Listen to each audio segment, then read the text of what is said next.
ओम नमः शिवाय। नमस्कार दोस्तों, आइए सुनते हैं शिव महापुराण की कथा। ब्रह्मा जी ने कहा, हे नारद, अब मैं सोमवार के व्रत की महिमा का वर्णन करता हूँ। सोमवार के व्रत को सभी स्त्री पुरुष कर सकते हैं।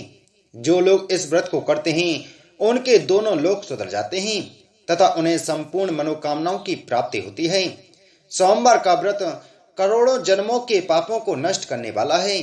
अस्तु प्रत्येक शिव भक्त को उचित है कि वे सोमवार के दिन व्रत रखकर संध्या के समय शिव जी का पूजन करें। जो विधान त्रयोदशी व्रत का है वही इस सोम प्रदोष के लिए भी उचित है। शिव जी के अतिरिक्त इस व्रत में अन्य किसी देवता का ध्यान करना उचित नहीं है। हे नारद, सोम शिव का भजन करने से सभी लोगों को अपने मनोरथ प्राप्त होते हैं। इस व्रत के द्वारा भाग्यहीन सौभाग्य, संतानहीन संतान तथा निर्धन अतुल संपत्ति प्राप्त करते हैं। विधवा स्त्री तथा कुंवारा पुरुष भी इस व्रत को धारण कर सकता है। इस संबंध में हम तुम्हें इतिहास सुनाते हैं। उसके द्वारा तुम यह जान सकोगे कि इस व्रत के प्रभाव से चित्रांगद मृत्यु के समय किस प्रकार बचा रहा तथा उसकी स्त्री ने किस प्रकार इस व्रत को करके अपने पति सहित शिवलोक में स्थान प्राप्त किया। हे नारद, आर्यावर्त देश में चित्रवर्मा नामक एक राजा परम प्रतापी धर्मात्मा दयालु यज्ञ करने वाला शिवजी का परम भक्त था। उसने अनेक सुंदर पुत्रों को जन्म दिया। कुछ समय बाद उसके घर में एक कन्या ने जन्म लिया। वह कन्या भी परम सुंदरी थी। जब उसने ज्योतिषियों को बुलाकर उस कन्या के लक्षण पूछे तब ज्योतिषियों ने ग्रह नक्षत्रों का विचार करते हुए यह उत्तर दिया, हे राजन, यह कन्या पार्वती के समान श्रेष्ठ, दमयंती के समान सुंदर, सरस्वती के समान बुद्धिमान, लक्ष्मी के समान कलाओं का ज्ञान रखने वाली तथा अदिति के समान संतानवती होगी।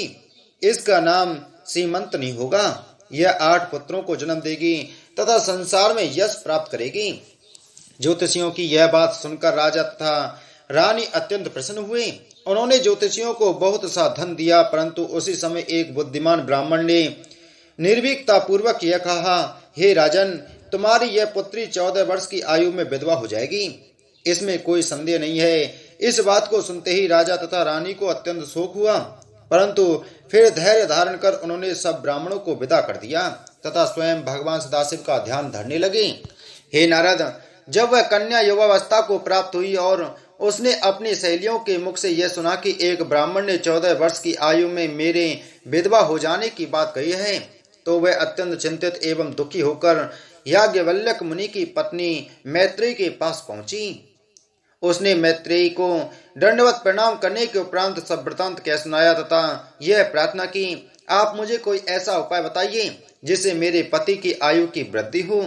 उस समय मैत्रेयी ने कहा, हे राजपुत्री, तुम भगवान सदाशिव तथा भगवती गिरिजा की आराधना करो। तुम सोमवार का व्रत धारण करके सोम शिव का पूजन किया करो। संध्या के समय श्री शिव जी का पूजन करने के उपरांत ब्राह्मणों को भोजन कराना, तत्पश्चात स्वयं भोजन किया करना। इस उपाय से शिव गिरिजा प्रसन्न होकर तुम्हारे संकट को दूर कर देंगे। यह विश्वास रखो। मैत्रेयी से यह उपदेश पाकर सीमंतनी अपने घर लौट आई तथा विधि पूर्वक सोमवार का व्रत धारण कर उमा महेश्वर का पूजन करने लगी। ब्रह्मा जी ने कहा, हे नारद, नैषद देश के राजा नल और दमयंती के संबंध में पहले भी कहा जा चुका है। वे दोनों राजा रानी शिवजी के परम भक्त थे।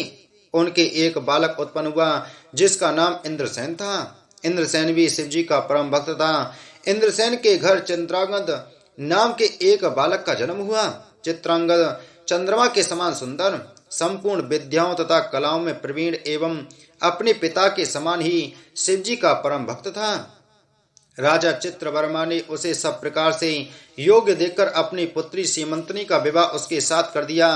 एक दिन वह अपने सेवकों के साथ नाव पर चढ़कर यमुना नदी में जल विहार कर रहा था कि अचानक ही वह नाव पानी में डूब गई। उस समय दोनों किनारों पर खड़े हुए लोग हाहाकार करने लगे।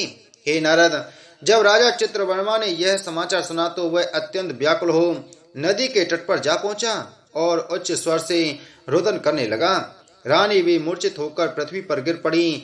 जिस समय सीमंतनी को अपने पति के डूबने का समाचार मिला उस समय वह भी विकलता के कारण मूर्छित हो पृथ्वी पर गिर पड़ी।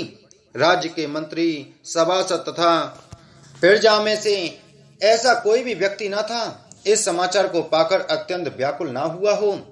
जब राजा इंद्रसेन के पास यह समाचार पहुंचा तो वह भी अपनी पत्नी सहित शोक समुद्र में डूब गए। श्रीमंत्री ने पहले तो पति के साथ सती हो जाने की इच्छा प्रकट की, परंतु जब पिता ने ऐसा करने मना किया तब वह वैधव्य धर्म में स्थित रहकर भगवान सदाशिव का पूजन करती हुई अपना जीवन व्यतीत करने लगी। पति की मृत्यु हो जाने पर भी उसने सोमवार का व्रत करना नहीं छोड़ा। जब सोमवार का दिन आया तो उसने मैत्रेय की आज्ञा अनुसार दिन भर निर्जल व्रत रखकर प्रदोष काल में शिव गिरजा का पूजन किया तथा अत्यंत प्रेम पूर्वक उत्सव मनाया। इस प्रकार वैद्यावस्था में उसे 3 वर्ष का समय व्यतीत हो गया। इधर तो यह हाल था, उधर राजा चित्रांगद के पिता राजा इंद्रसेन के ऊपर शत्रुओं ने चढ़ाई कर दी तथा उनका संपूर्ण राजपाट छीनकर उन्हें रानी सहित बंदी गृह में डाल दिया। परंतु सीमंतनी के व्रत के प्रभाव से जल में डूबे हुए राजा चित्रांगद ने बहुत आनंद प्राप्त किया। वह यमुना से जीवित निकल आया। भगवान सदाशिव की ऐसी कृपा देखकर उसके ससुर आदि को जो प्रसन्नता हुई उसका वर्णन नहीं किया जा सकता। इतनी कथा सुनकर नारद जी ने पूछा, हे पिता, आप मुझे यह बताने की कृपा कीजिए कि चित्रांगद यमुना में डूबने पर भी मरने में से किस प्रकार बच सका।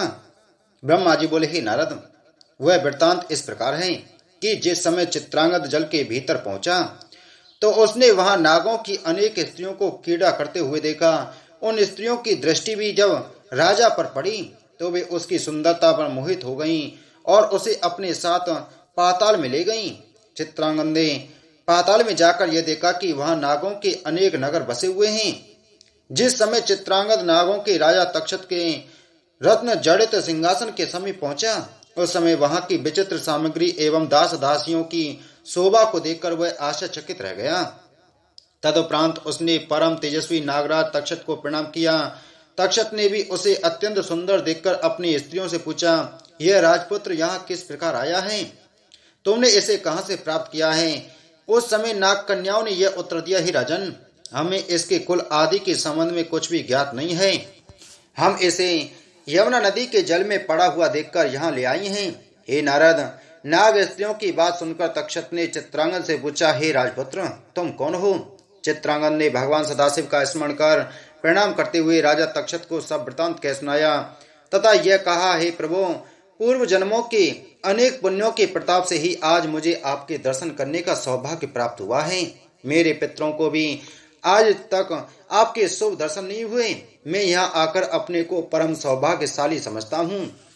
चित्रांगद के ऐसे विनम्र वचन सुनकर नागराज तक्षक ने अत्यंत प्रसन्न होते हुए कहा, हे राजपुत्र, अब तुम अपने मन में किसी प्रकार की चिंता मत करो तथा सुखपूर्वक यहाँ निवास करो। हाँ, एक बात तुम मुझे अवश्य बता दो कि तुम किस देवता का पूजन किया करते हो। यह सुनकर चित्रांगद ने उत्तर दिया, हे प्रभु, सभी देवों में जिन्हें महादेव कहकर वर्णन किया गया है, मैं उन्हीं भगवान सदाशिव का पूजन करता हूँ। हे नारद, चित्रांगद के मुख से भगवान सदाशिव की प्रशंसा सुनकर नारद तक्षक ने अत्यंत प्रसन्न होकर कहा, हे राजपुत्र, तुम्हारी बात सुनकर हम अत्यंत प्रसन्न हुए हैं। तुम शुद्ध मार्ग को जानने वाले तथा शिवजी के भक्त हो। तुम यहाँ रहकर सुखपूर्वक राज्य करो तथा यह सर्वत्र आनंद ही आनंद है। ना तो यहाँ कोई वृद्ध होता है, ना रोगी होता है। यहाँ का कोई निवासी मृत्यु को भी प्राप्त नहीं होता। नागराज के मुख से यह वचन सुनकर चित्रांगद ने उत्तर दिया, हे प्रभु, मुझे यहाँ रहने में कोई आपत्ति नहीं है, परंतु मेरे माता पिता, स्त्री तथा प्रजाजन मुझे जल में डूबा हुआ जानकर अत्यंत दुख को प्राप्त हो रहे होंगे। पता नहीं उनकी क्या हालत होगी। अस्तु, यदि आप कृपा करके मुझे उनके समीप पहुंचा दें तो श्रेष्ठ हो। यह सुनकर नागराज तक्षक ने अत्यंत प्रसन्न होकर चित्रांगद को कुछ दिन तक तो अपने घर ठहरा कर रखा, स्वागत सत्कार किया। तदुपरांत एक दिन अनेक प्रकार रत्न, वस्त्र, आभूषण आदि सामग्री उसे भेंट कर तथा काम्यक नामक एक घोड़ा देकर उसके साथ अपना एक पुत्र तथा एक राक्षस कर दिया और उन्हें यह आज्ञा दी कि तुम इस राजपुत्र को घर तक विदा कर आओ। विदा करते समय तक्षक ने चित्रांगद को यह विश्वास भी दिलाया कि जिस समय तुम हमें याद करोगे उसी समय हम तुम्हारे पास पहुंच जाएंगे। अस्तु, नागराज से विदा होकर चित्रांगद उन सेवकों के साथ घोड़े पर चढ़ यमुना तट पर आ खड़ा हुआ। वहां पहुंचकर तक्षक का पुत्र तथा चित्रांगद घोड़ों पर चढ़े हुए नदी के किनारों पर भ्रमण करने लगे। बोलो शिव महाप्राण की जय, शिव शंकर भगवान की जय।